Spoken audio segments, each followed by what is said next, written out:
My sister-in-law got a miracle baby and went crazy, demanding that I don't let my baby into her wedding because the only baby that should be getting attention is hers. And when I said no, she pulled this crazy move and tried to kidnap my daughter. Now guess who's spending their wedding day at the jail? I've been married to my husband Lucas for the past 5 years. We met through a blind date set up by our mutual friends. I have to admit I was a bit skeptical about the whole idea of a blind date at first. The thought of meeting someone I knew nothing about and trying to make a connection seemed daunting. But from the moment I met Lucas, there was something between us that just clicked. What started as a casual evening turned into something much more significant as we began spending more time together. It became clear that we shared a connection that went beyond the surface. There was a natural ease in our conversations, a comfort in each other's presence, and a growing list of things that we found in common. It didn't take long for both of us to realize that what we had was special. Our relationship quickly grew from casual outings to something deeper and more meaningful. We started talking about our hopes, dreams, and the future that we wanted to build together. Eventually, after months and months of dating, we decided to take the next step and get married. Surrounded by our closest family and friends, we pledged our lives to each other in a heartfelt ceremony. Our wedding day was filled with so much love and joy. I can still recall every detail of the day, the look in Lucas's eyes as I walked down the aisle, his brother Kyle cheering us on as his best man, the laughter of our family and friends, and the feeling of pure happiness that enveloped us that day. Truly, it stands as one of the happiest days of my life, a moment when everything felt right, and the love we had for each other was celebrated in the most beautiful way. Right from the start, both Lucas and I had always wanted children. From the early days of our relationship, we had discussed becoming parents, and it was a dream we both shared deeply. We imagined a future filled with the sounds of little feet running through the house, the laughter of children filling the rooms, and the joy of nurturing and guiding a new life together. However, as much as we longed for it, the journey to parenthood turned out to be much more challenging than we ever anticipated. For what felt like an eternity, we tried everything to get pregnant but were unsuccessful. We meticulously tracked my ovulation, planning every aspect with hope and anticipation. We made significant lifestyle changes, and both of us gave up drinking and smoking habits we knew could affect our chances. We committed to regular exercise, becoming almost religious in our approach to fitness. We also took a hard look at our diet, making sure we were eating all the right things to create the best possible conditions for conception. But despite all our efforts, the result was always the same. Month after month, we were met with disappointment. We couldn't understand why it wasn't happening for us when we were doing everything right. Eventually, we decided to seek medical advice. We both got thoroughly checked out, hoping for some kind of explanation or solution. But when the results came back, the doctors told us that there was nothing wrong with either of us. They said everything looked perfectly normal and that sometimes it just takes time. Their advice was to be patient and trust that the process would work someday. Hearing that was both a relief and a source of frustration. On one hand, it was comforting to know that there wasn't an underlying issue preventing us from conceiving. On the other hand, being told to just wait and see felt so uncertain. Patience, as they say, is a virtue, but it's not an easy one to practice when you're waiting for something you want so desperately. Lucas and I continued to dream about the day that I would finally see that positive pregnancy test and how we would celebrate that moment. As luck would have it, last year, our patience finally paid off. It started with me missing my period, which wasn't entirely unusual. But then I began to feel sick in the mornings, and at first, I didn't think much of it. Life was busy, and I just brushed it off as stress or maybe a little bug. But then my best friend Vivian heard about my symptoms. She immediately sensed something I hadn't dared to believe yet and rushed over to my place with a handful of pregnancy tests. When she showed up at my door with those kits, my heart started racing. Could this really be happening? As I ripped open the first kit, both Vivian and I were shaking with excitement. I was already crying, and the mere thought of finally being pregnant overwhelmed me with hope and joy. And then it happened, the test confirmed it. I was pregnant. I remember staring at those 2 lines in disbelief. Vivian and I started jumping up and down in joy, screaming and hugging each other as the realization hit us. We couldn't believe our eyes. After all the months of waiting and hoping, the moment had finally arrived.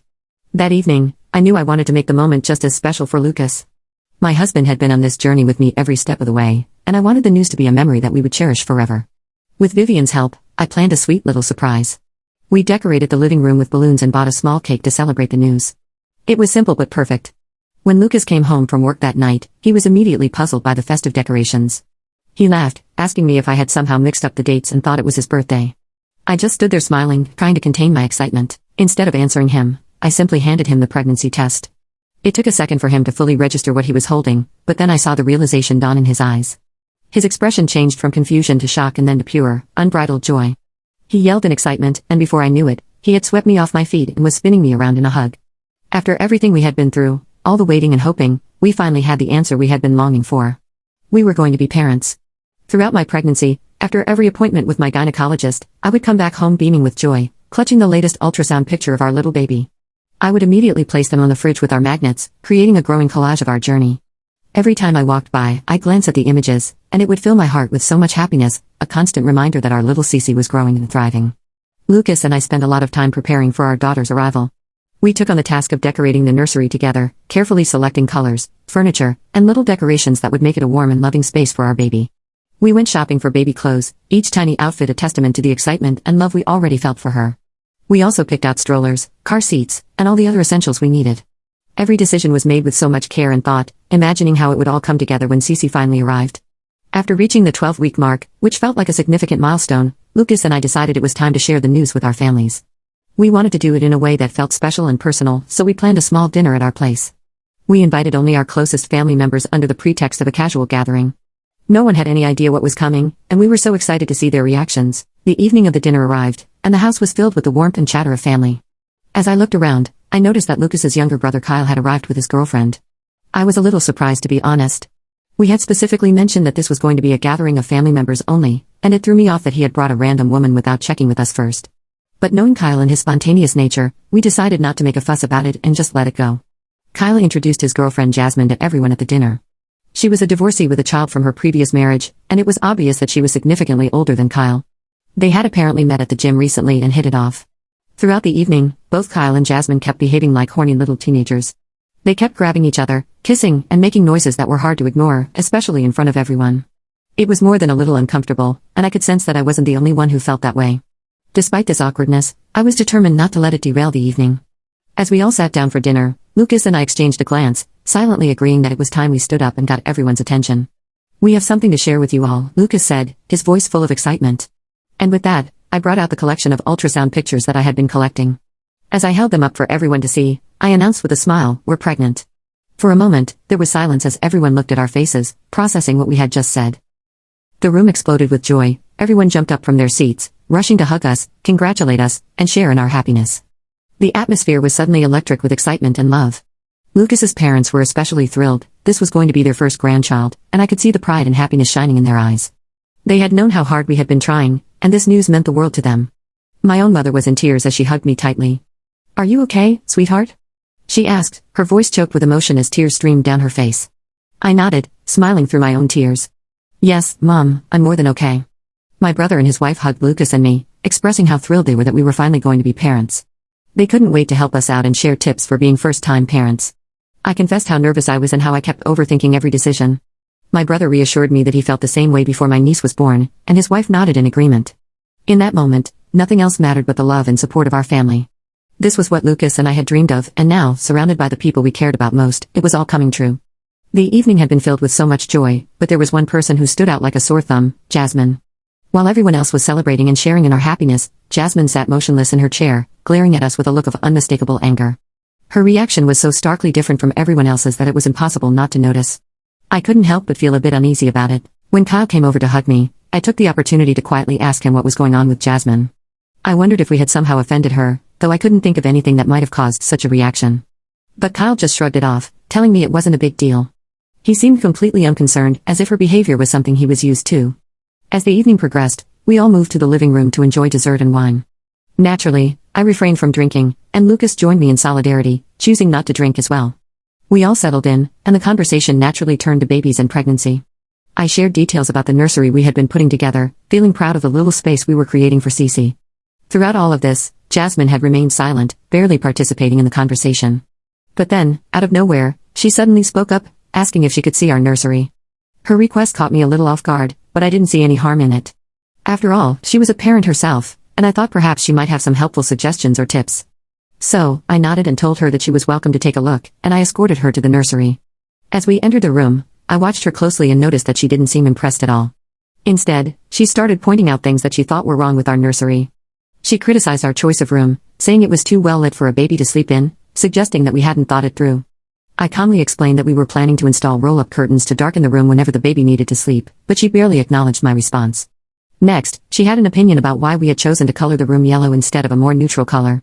I was taken aback and told her that yellow is just a color and it had nothing to do with someone's gender anyway. Then, she turned her attention to the baby clothes we had neatly arranged in the drawers, and she scoffed at them, remarking that her son had never liked clothes like these and that we should have consulted other parents before buying what she called cheap knockoff versions. Her tone was dismissive and condescending, and it took me by surprise. Up until that moment, I had been trying to be polite, assuming she might just be a bit blunt, but this crossed the line. I couldn't hold back anymore. "What the hell are you talking about?" I asked her, unable to hide the frustration in my voice. Her words stung, especially after all the effort Lucas and I had put into making everything perfect for our baby. It was clear that she had no intention of offering any constructive advice. Instead, it seemed like she was deliberately trying to undermine the happiness of the evening. Just as Jasmine was about to respond, my mother and mother-in-law walked into the nursery, their faces lighting up as they admired the room. They began to gush over how beautiful everything looked, and for a moment, their warmth and praise filled the room, softening the tension that had been building. However, I wasn't ready to let the issue with Jasmine slide. I turned back to her, repeating my question with a firm tone. "What exactly did you mean by that?"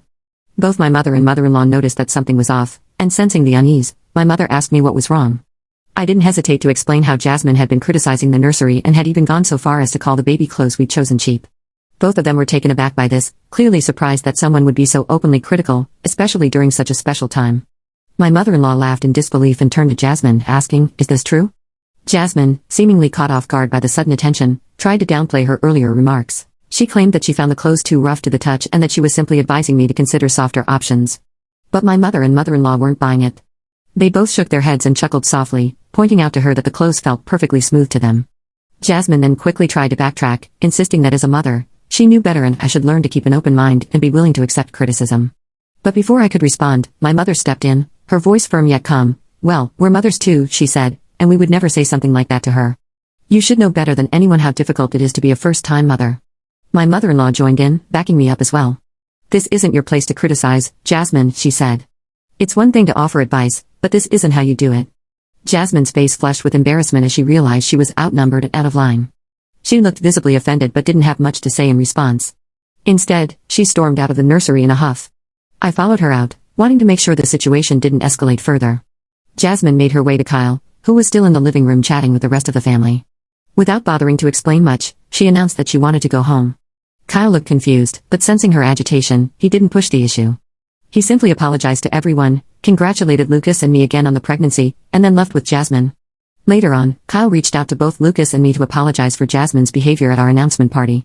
He had found out about everything after my mother-in-law gave him a stern lecture for bringing Jasmine to such an important and intimate gathering. I knew the situation wasn't really Kyle's fault, so I forgave him without hesitation. He seemed genuinely concerned and wanted to clarify why Jasmine might have behaved so oddly. Kyle explained that Jasmine had experienced trauma related to pregnancy in the past. It turns out Jasmine got pregnant with her son when she was just 16 years old. Later, after marrying her husband, they had hoped to have more children but faced complications. After years of trying to get pregnant, the emotional strain took a significant toll on their mental health and eventually led to the breakdown of their marriage. According to Kyle, other women's pregnancies were still a sore spot for Jasmine, which might explain her negative reaction to our celebration. As a fellow woman, I felt bad for Jasmine. I could empathize with the pain and disappointment she must have gone through, and I understood that these experiences had left her with emotional scars. However, while I sympathized with her situation, I couldn't ignore the fact that her comments at our announcement party were inappropriate and hurtful. So, I decided that it would be best to maintain a healthy distance from her at future family gatherings to protect the positive atmosphere I wanted to keep around our growing family. Kyle and Jasmine continued to date, and on the day I gave birth to Cece, Kyle called and asked Lucas if he could bring Jasmine over to see the baby. Although we had our doubts, Lucas and I begrudgingly agreed, hoping that perhaps things would be different this time. Unfortunately, this proved to be a mistake. As soon as Jasmine saw our baby, she immediately commented on how little hair our newborn had, suggesting that this was a sign her hair would be super thin as she grew up. Her words felt like a direct hit, and I could see irritation on Lucas's face as well. This comment was another unnecessary and insensitive remark during what should have been a purely joyful moment. Kyle, sensing the tension in the room, didn't let Jasmine stay long. After offering their congratulations, they both left quickly. Kyle surprised us all with the announcement of his wedding to Jasmine. The news was met with mixed feelings, particularly from my mother-in-law. She was openly disappointed with Kyle's choice to marry Jasmine, having never wanted her to become a part of the family. It turns out that my mother-in-law and Jasmine had been clashing for months. Knowing my mother-in-law's usually warm and kind demeanor, I knew that Jasmine's behavior was likely the source of their ongoing tension. When Lucas called Kyle to discuss the sudden wedding, since he believed that this was happening a bit too fast, Kyle confessed to him that Jasmine was actually 4 months pregnant.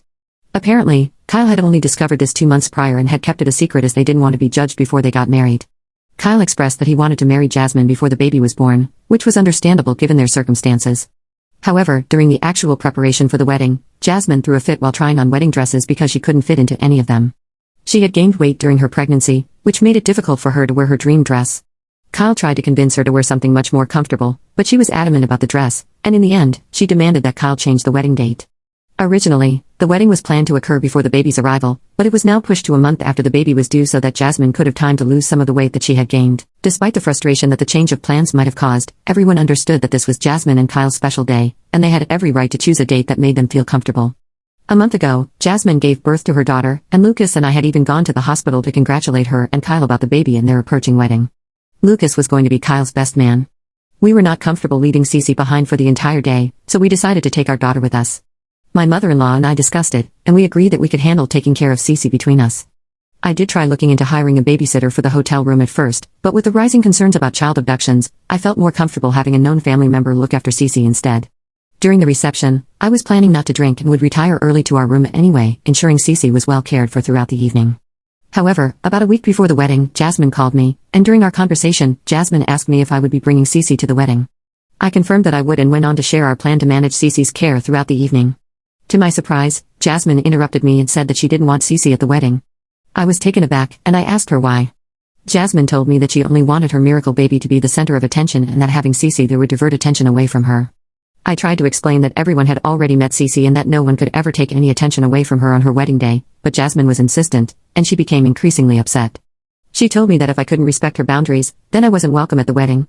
The situation eventually escalated into a huge argument involving Jasmine, Kyle, Lucas, and my mother-in-law. Kyle reached out to me, apologizing for Jasmine's behavior and clarifying that I was still very much invited to the wedding. He urged me not to take Jasmine's words too seriously and assured me that I was free to bring Cece. I was so pissed at Jasmine that I had half a mind to refuse to go to their wedding, but I knew that it was important to support Lucas and be there for his brother's wedding, so I decided to put my feelings aside and go to the wedding, focusing on making the best of the situation for the sake of family harmony. This now brings us to the situation that occurred during Kyle and Jasmine's ceremony. A few relatives couldn't help but admire Cece, cooing over her and noting how cute she looked. Jasmine would occasionally shoot me a disapproving glance whenever our eyes met, and it was clear that she still hated the fact that I had brought Cece to her wedding, even though her baby was clearly the star of the event, and I was making no effort to steal the spotlight. When the celebration moved on to the reception area, my mother-in-law, Lucas, and I took turns looking after Cece in our hotel room just as we had planned. Although my mother-in-law got a bit tipsy as the evening progressed, Lucas and I abstained from drinking completely so we could focus on taking care of Cece. In the middle of the reception, I noticed my mother-in-law, who was supposed to be with Cece at that moment, coming down to our hotel room frantically searching for me. Something about her demeanor made my heart race. I rushed over to her to find out what was wrong, and Lucas, sensing that something was amiss, followed closely behind. My mother-in-law's voice trembled as she whispered that Cece was missing. My heart felt like it had dropped to the floor. Lucas asked her what she meant by missing, since he had just left our daughter in her care in the room. And this is when my mother-in-law confessed that Jasmine had come into the room shortly after he had left. Both of them were talking, and at one point my mother-in-law had to use the washroom, but when she came out, both Cece and Jasmine were gone. Confused, both Lucas and I immediately sought out Kyle, asking him where Jasmine was and why she would even do something like this. Kyle was taken aback by the whole thing as well. Amid the celebrations and the crowd, we alerted the hotel staff to search for both Cece and Jasmine. The staff sprang into action immediately, but despite their efforts, there was no sign of either of them even after an hour, and this is why I felt compelled to call the police. Kyle tried to reassure me that I should not involve the authorities, insisting that Jasmine would not do anything to harm Cece, but my fear and anxiety were overwhelming. The idea that Cece was missing with Jasmine, who had already shown troubling behavior, was unbearable. When the police arrived, we provided statements and described the situation, all while trying to keep our composure. The wedding guests also began to notice something was wrong, and the atmosphere shifted from celebration to concern. Then a hotel staff member arrived, announcing that Cece and Jasmine had been found in the back of the hotel. We rushed out with him, my heart pounding with dread. There we saw Jasmine sitting in a chair holding Cece in one arm and smoking in the other hand. Her own baby was also in a baby carrier next to her. I couldn't contain my tears as I rushed to grab Cece from Jasmine and checked on her. Lucas started yelling at Jasmine, demanding to know why she had taken Cece without informing anyone. Jasmine's response was that she simply wanted to help out my mother-in-law and that she was our family now anyway. My mother-in-law, now fully sober and frantic, screamed at Jasmine, explaining that Jasmine had no right to take our daughter without our permission, and that she had knowingly disappeared when my mother-in-law was in the washroom. Jasmine simply smirked as she turned to look at me, remarking that if I was so concerned about my daughter, perhaps I should have listened to her request, and not brought her to the wedding. I was stunned, realizing then that she had, in fact, kidnapped my daughter deliberately. She wanted me to run around scared, searching for my daughter just to scare me and teach me a lesson, hoping that I would back down the next time she demanded something from me. Kyle tried to pacify us, saying that perhaps this was all just a big misunderstanding. At this point, the police turned to me, asking if I still wanted to press charges. I looked at Jasmine's face, and she had no apology or remorse for her actions. I wanted to teach her a lesson to never mess with me or my family again, so I decided to go ahead and press charges for kidnapping. Jasmine's eyes widened in disbelief as she protested, but the police took her into custody right there on the spot. Kyle tried to urge me to reconsider, but my mother-in-law told him that what his wife had done was unforgivable. So am I the a-hole? Update 1. I woke up to my notifications blowing up from Reddit. I have to say I still feel shaken after what Jasmine did to us last night. I tossed and turned, unable to sleep properly, consumed with worry about my daughter's safety. Kyle has been calling and begging us to drop the charges against Jasmine, insisting that she didn't really mean any harm. Update 2. It's been a few weeks since my last update, and since the charges were filed, there wasn't much I could do to help Jasmine despite Kyle's relentless pleas. The evidence against her is compelling. The hotel CCTV footage clearly shows her taking Cece out of the room, and my mother-in-law has given a statement confirming that Jasmine took Cece without her knowledge. Jasmine's case will proceed with a hearing scheduled for next week. Meanwhile, Lucas and I had a heated argument with Kyle recently. He kept blaming us for putting his poor wife in jail and lamenting how this was going to destroy her life. Lucas questioned Kyle about how he would feel if someone had taken his baby away and left without informing anyone. Kyle had no answers to that. Both Lucas and I have decided to cut him off for the time being since we are tired of his refusal to see how toxic his partner is. The rest of the family is just as disappointed in Jasmine and fully supports us. Update 3. During the hearing, Jasmine pleaded guilty to all charges. Her legal counsel argued on behalf of her that this was an isolated incident, and that she was just very emotional already, since it was her wedding day, hence she acted irrationally. Ultimately, the judge sentenced her to community service and mandatory counseling, since this was her first offense. After this, Jasmine did reach out to both me and Lucas with an apology, but we refused to forgive her. The damage has already been done. No one can ever trust Jasmine after what she did to my daughter. Since the incident, both mother-in-law and father-in-law have cut off Kyle as well and have refused to take his cause.